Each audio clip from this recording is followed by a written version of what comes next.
Welcome to this explainer. We are about to take a super fascinating and honestly surprisingly wholesome journey straight through your own mind.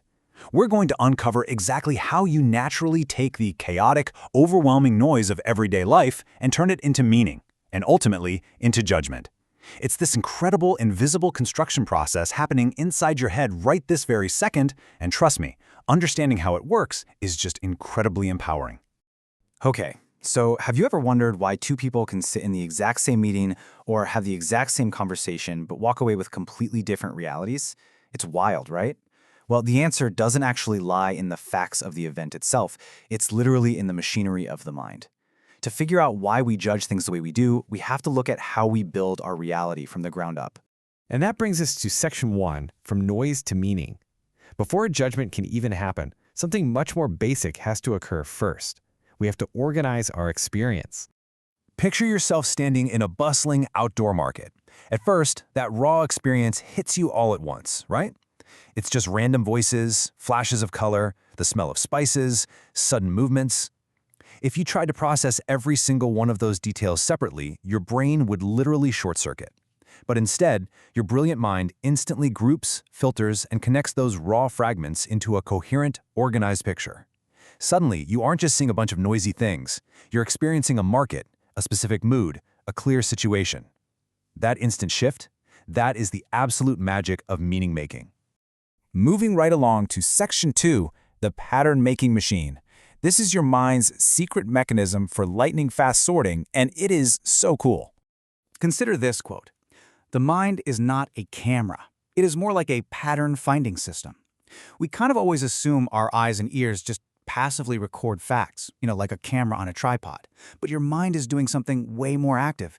It's constantly sorting, predicting, comparing, and completing the picture. It looks at the world and practically begs the question, okay, what kind of thing is this? Because your mind absolutely hates, and I mean hates, incomplete shapes. Because processing raw, unfiltered detail is incredibly draining for your brain's energy reserves. It relies on these brilliant little shortcuts. It prefers overall shape and structure way more than raw data. Think about it. You hear just 3 or 4 notes of your favorite song, and boom, your mind predicts the whole melody instantly, just to save fuel. It automatically fills in the missing gaps and leans heavily on similarity, linking new, unknown situations to patterns you've already got stored away. But here's the catch. Similarity is totally a double-edged sword. A cloudy sky and a plume of smoke can both look gray and heavy on the horizon. But obviously, one means a peaceful rainstorm is coming, and the other might mean a really dangerous fire. Because the mind is in such a rush to understand and find a recognizable pattern, it can super easily mistake a superficial resemblance for the absolute truth. So it's a system that is incredibly powerful for sure, but undeniably risky. And to pull these patterns off, the mind has to use something called selection. It's exactly like sorting your laundry. You toss white clothes in one pile, darks in another. But that sorting only works because you actively decide which differences actually matter, like color, and which to just ignore, like whether it's a t-shirt or a sock. Well, your mind does the exact same thing with your daily experiences. It chooses what features to focus on and what to just toss aside. Which means, by definition, every single pattern your mind creates naturally leaves some information out.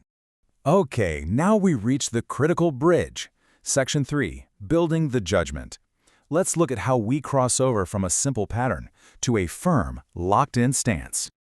We usually talk about judgment like it's this lightning-fast, single moment, but look at this sequence. In reality, it's a multi-step construction project. An event happens, your mind groups it up, compares it to past patterns, lets an explanation stabilize, and finally, it guides your attitude. By the time you actually say out loud, "I trust this person," or "Wow, this is a bad idea," your mind has already done a massive amount of silent, behind-the-scenes construction work. Let's bring this into everyday life. Notice how your mind can take a tiny, raw signal, let's say a super brief text message reply from a friend, and it doesn't just leave it as a short text. No way. It automatically fills a shape. Suddenly your brain is going, "Are they busy? Actually, wait, did I say something wrong?" Very quickly, that tiny little signal morphs into a much larger, morally loaded story. They are angry and don't respect me. Your mind literally turned a tiny, ambiguous event into a massive structure of meaning. So the big takeaway here is this 2-layer ladder. Judgment usually has two distinct layers. The first is interpretation, which is just trying to explain what's happening. For example, they are being distant. But the second layer is evaluation. Evaluation answers the question, okay, so how should I feel about this? That's where you decide that is disrespectful. Interpretation just observes the facts, but evaluation is where you attach your own personal emotional weight to it. And it's exactly that weight that makes a judgment feel so incredibly real to us. And this is where it gets absolutely fascinating, because your mind deeply loves closure in the sweet relief of certainty. Once a judgment forms, it almost never stays isolated. If you judge one event as disrespectful, suddenly completely ordinary ambiguity starts looking highly suspicious. The judgment stops being just a label you slapped on a past event. It actually becomes an aggressive lens that filters whatever new details you notice next. Think of a judgment like a heavy stamp pressed down onto a wet, open page. Before the stamp, the page is completely open. The ink of the experience is there, but it hasn't taken a rigid shape yet. But once that judgment stamp lands, it marks the page, and it tells your mind exactly how it should read all the future pages in that book. A trusting mind and a suspicious mind can look at the exact same world, but they are going to select entirely different details. Which brings us to the double nature of judgment. Look, this predictive, fast-acting system is 100% necessary. Life demands that we make decisions under uncertainty every single day. We almost never get complete information. But, and it's a big but, these exact same features, relying on partial patterns, automatically filling in gaps, preferring a neat story over a messy reality, are precisely what make our conclusions so fragile and prone to error. It absolutely helps us move through the world, but it can lock us into a false story way too early. I really want this quote to stick with you. Judgment is not the opposite of thinking.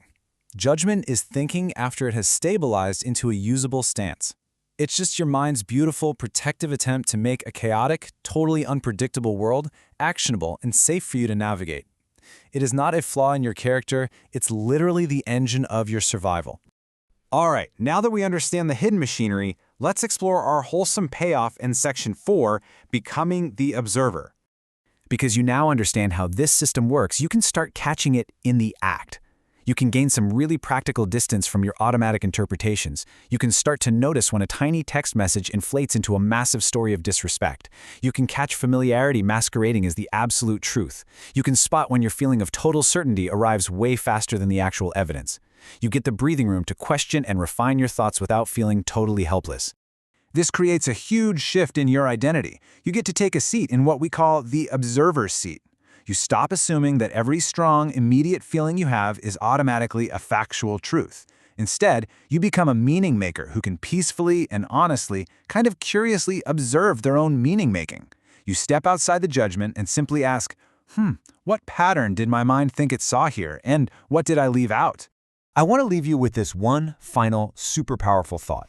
The next time a fast, hard judgment appears in your mind, whether it's about a friend, a coworker, or even yourself, don't just ask if it feels true. Ask yourself, how did this become true to me?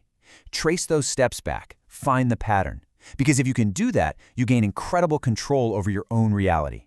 But it leaves us with one final question. If we all started tracing our own mental steps today, how drastically would our shared world change tomorrow?